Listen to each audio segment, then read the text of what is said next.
Hey guys, Nick here with a quick little tutorial. This one is mainly for my friend who needed help learning Cinema 4D. This is basically a tutorial on the basics of modeling, not like intros and all that stuff, but this is more along the lines of how you can manipulate cubes, circles, spheres, anything you want into something else that's really, really cool looking. So, this is really just for the basics that really if you don't know what you're doing yet. So, we're just gonna get started, and I'll show you exactly what we're gonna do. First, you gotta obviously open up Cinema 4D. I have 64-bit, so I'll use 64-bit. Obviously, if you have 32-bit, use 32-bit. It's pretty self-explanatory. It's kind of like kindergartners could do this. Yeah, so just let it load up. Mine takes a little while.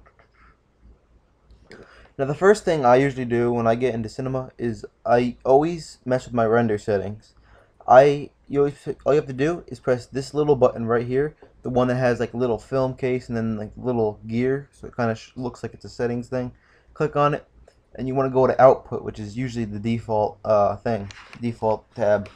Then you see where it says preset 800 by 600. You want to click on this little arrow, go to film/video, and this one HDV HDTV 720 225. This is what I use for most everything. If you look at my background, that's the setting I used. You can use whatever you want. You might want to change it depending on what you're doing, but this is just the basic. Like if you're just making something, you want to have a nice screen area, it makes it nice. You can use it as a desktop background, anything. Save, you mess with that later. But I'll show you what you got to do with that. Basically, if you're saving an image, you just want to go down to Format, PNG, type in the file name, like actually, you know what? Tutorial render. Okay, so then you click this little dot dot dot button, and it brings you to your browser, and you find a folder that you want to save it in. And this is my finished arts folder, so you save it in here. Anti-aliasing, you can set this to geometry, none, or best. I usually use best just because it makes it look a little bit nicer. You don't have to, it makes the render time longer. Um, then there's effects, but I'll show you those later.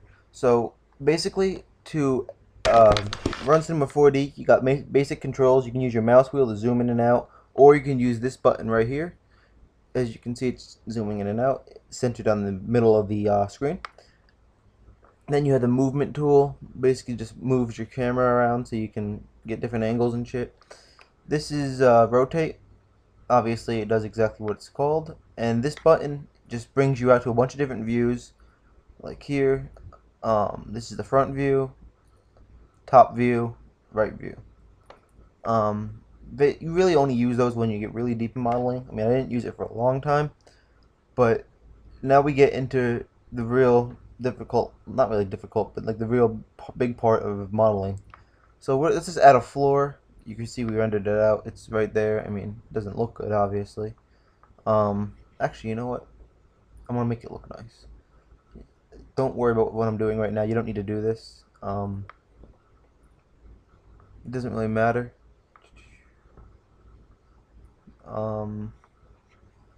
Okay, so let's add a cube. Bring it up above the floor.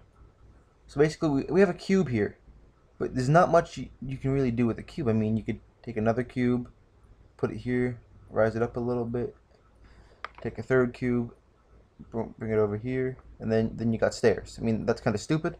You can't really do much with that. I mean, so what we're gonna do is we're gonna hit this button right here, which is the change to polygon object. Then it becomes completely editable. Like you can change anything about it. Here we have, this is not one that many people really use. It's a vertex thing. You can change each individual vertex and manipulate it, but not many people really use that, honestly. You got line select. Line select is pretty, I mean, you can use it sometimes, but I mean, I really don't use it. The one I use the most, this one, it's the face select tool. It'll just select individual faces of the object, like top, right here, that there. So what we're going to do right now is I'm going to show you what you can do with this. If you right click after you have any face selected, You have all these objects, but I'm gonna go through the main ones right here, which is these 1, 2, 3, 4, 5, 5. You got bevel. Bevel doesn't really do all that much. I mean, it does bring it out a little bit and like smooth it out. So you see, it kind of gets. Who's been texting me? Sorry. I have two messages. Shit. You get like a smooth edge there. Not really many people use bevel because it kind of makes it look weird. You got extrude, which does this. It just brings it out or in, depending on where you move your mouse. So let's move it in, just for the sake of it. Extrude inner, which is basically like extrude, but it doesn't move anything. All it does is make it a subsquare, and then we can extrude it back in more. Extrude inner, extrude in, like that. See, look, now you got like a render out the image. You got that little cool looking thing there. Then you got matrix extrude. Actually, let me make this smaller so you can see it better. Alright, so you got this, and let's extrude it out. Okay, so you have this, then you have fucking sorry about that, guys. Like I was saying, you extrude it out here. And this matrix extrude, which does just this. Whoops, that's a bad example. 1 second. Basically, what this does is it makes it out in like a giant arc type thing, and then you could even matrix extrude the matrix extrude, if that makes sense. Basically, just like that. See, look, you got like a little hook. But the more you do it, the like thinner it gets, and it kind of looks kind of weird. I mean, I'm sure you could utilize that shape somehow. I mean, it doesn't look too great, but you can use it. Select individual faces off of everything else. Oops, shit, nope. Okay. Oops, didn't want to do that. See, like, you can just make just about anything you want, really. When you want to select two faces, just use shift and click. That way you get two at once. That way it's symmetrical when you extrude. Like this and this. So that looked kind of good. I mean, I think it looks pretty cool. Besides the fact that it crosses over, it looks okay. I mean, it's not like I'm trying to make something that's fantastic right now. This is just for purposes of the video, you know. Let me select under here. Let's see, how does that look? Yeah, it doesn't look too bad. Extrude inner, extrude in, extrude inner, extrude in. Just keep doing this.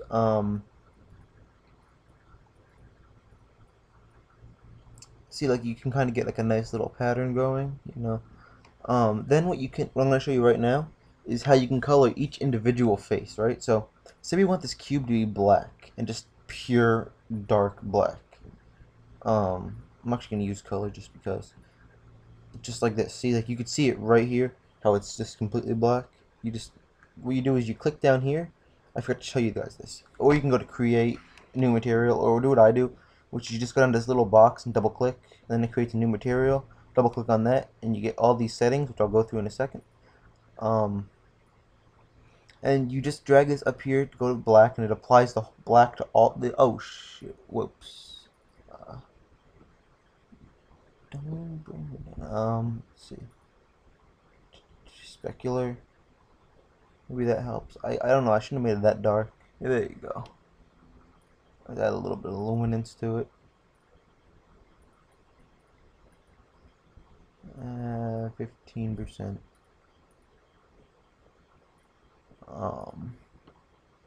See, you kind of got like a basic shape there.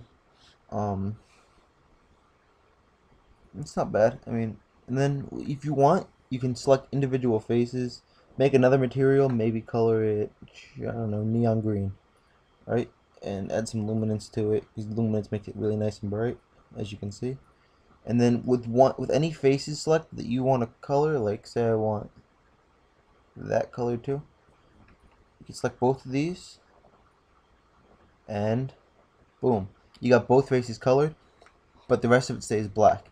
However, if you have nothing selected and you just try to drag it onto an individual face like this, it colors the whole thing, and you don't want that. So you gotta, every time you want something colored, you gotta select every individual face. For example, I want the top and bottom of this to be, top and side I mean, to be green. I want the rest to be black. So I select both the faces, drag green on there, and sure enough, we have green and black. I mean, this is obviously just a complete abomination. I mean, oh god. I wouldn't even render this thing to my fucking old 1900s Dell. Fuck that. But yeah, so let's move. Oh, oops, my bad. Boom. This is, oh yeah, by the way, if you click back on this, it brings you back to the full object tool, so you can't edit it anymore. I mean, you can if you go back to face, but then you have these tools up here, which is move, live select, which is more along the lines of it lets you select a certain amount of faces as you want. Like, like look, see that's working. Pretty self-explanatory, honestly. You probably figure that out for yourself. But yeah, so move this out of the way. We also have the scale tool, which you can just make it bigger on that side, make it bigger on one side. You know, basics. So let's add a new shape. We have Taurus. Let's use Taurus, okay?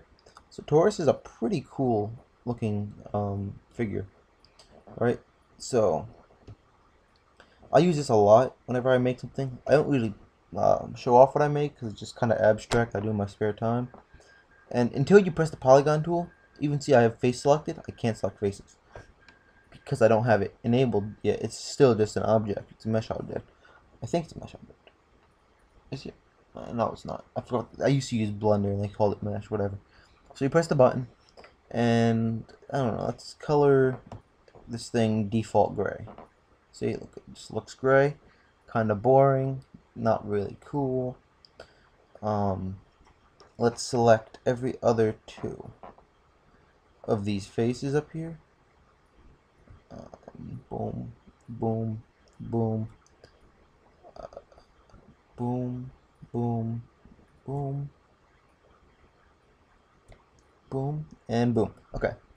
So what we're going to do is we're going to use the tool that we thought we used before, which is extrude inner, just a little bit, and then extrude and bring it in. So that way it kind of looks like a giant tube with indents in it. Kind of looks weird, I would think. I mean, let's add neon green to it because I don't feel like making a new material.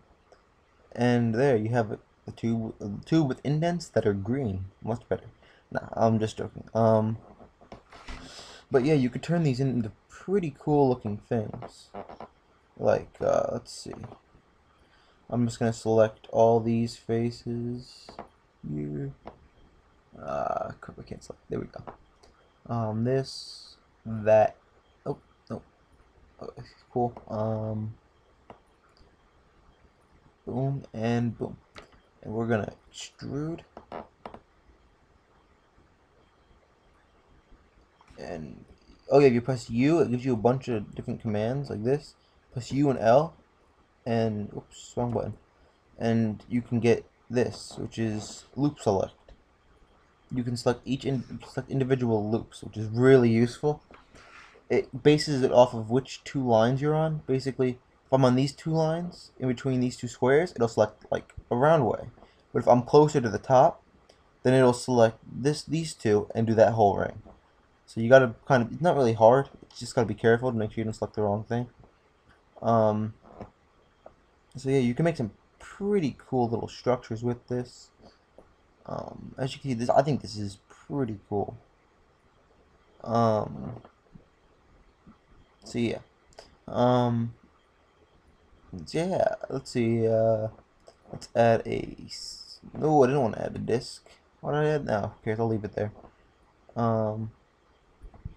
Let's move this sphere, whatever. Make sure it's in there. Oh, I think it's about right. That's about right. Wow.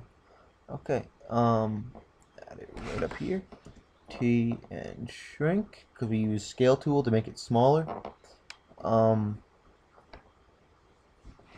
And let's make it a luminescent blue.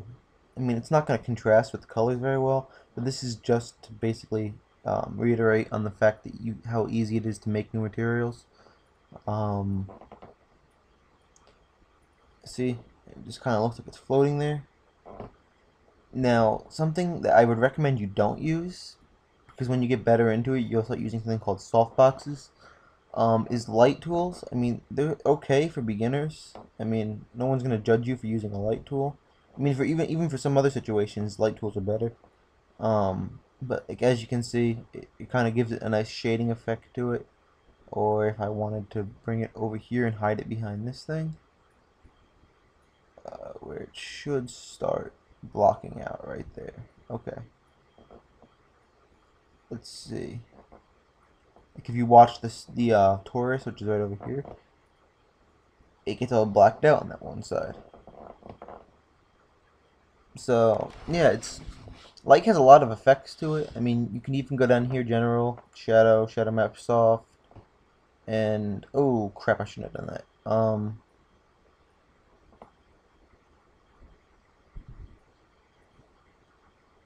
It gives it shadows. I mean, you can even play with the shadow effects.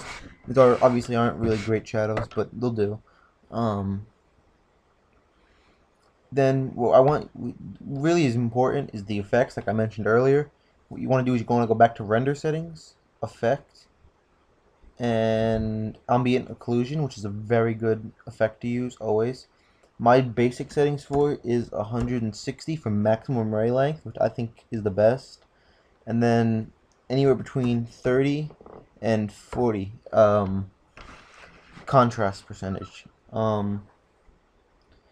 So just set that. You don't have to like press OK or anything. Just close it back down. You render it out. It'll take a little bit longer. As you can see, these little squares are rendering it out. But what this does is it gives it a nice little shadow effect. Like as you can see in between the creases here, where these this part of the square and this part of the square meet, you can see like the shadow. You can see in here, and like even in here, you can see where the shadows overlay from that. In there, especially, you can see how dark it got. It really makes it look pretty cool.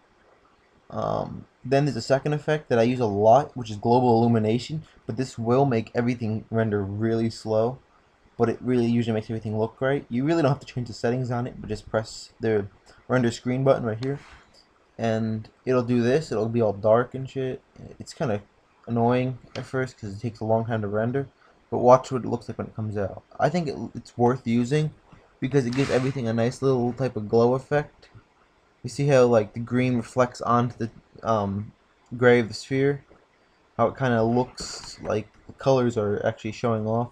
That's what you use when you use softboxes, because then the color, the luminescence off of the softbox shines onto whatever you want. But the last thing I'm going to really show you as far as objects go is text, and I use MoGraph text, which you can use any. Most people use this. You want a MoGraph at the top, MO text, and oh, it's lagging on me. There you go. Oh, and it's facing the wrong way. So if you press R, you can rotate, and hold Shift to get 90 degrees. And it's in something, so we're gonna take the blue side and move it out. Okay. Then if you select your text object, it's automatically an object.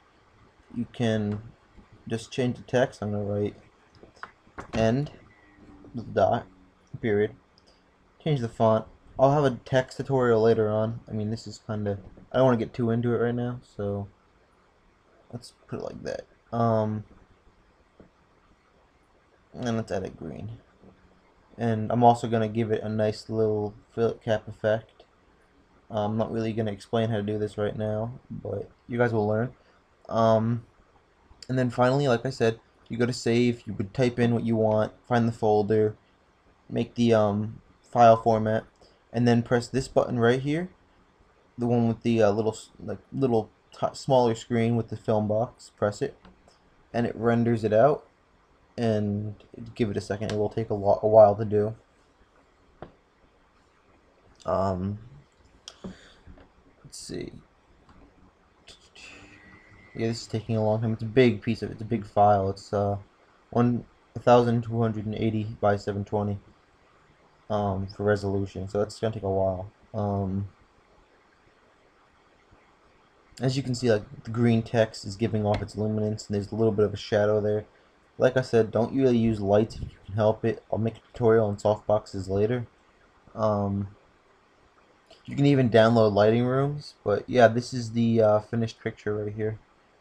Uh, tutorial render.png. Actually, if I go to finished art, let's find. Here we go. Tutorial render. Open it up, and there you go. You got end.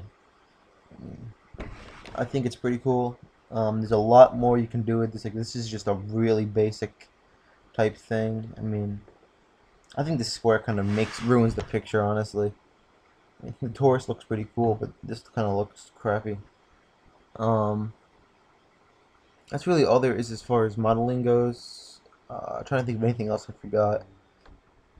You can actually. Uh, oh, whoops. What the hell did I do? Um, text is very Oh, I pressed. Oh, that's what I did. Whoops. Oh shit. The text is I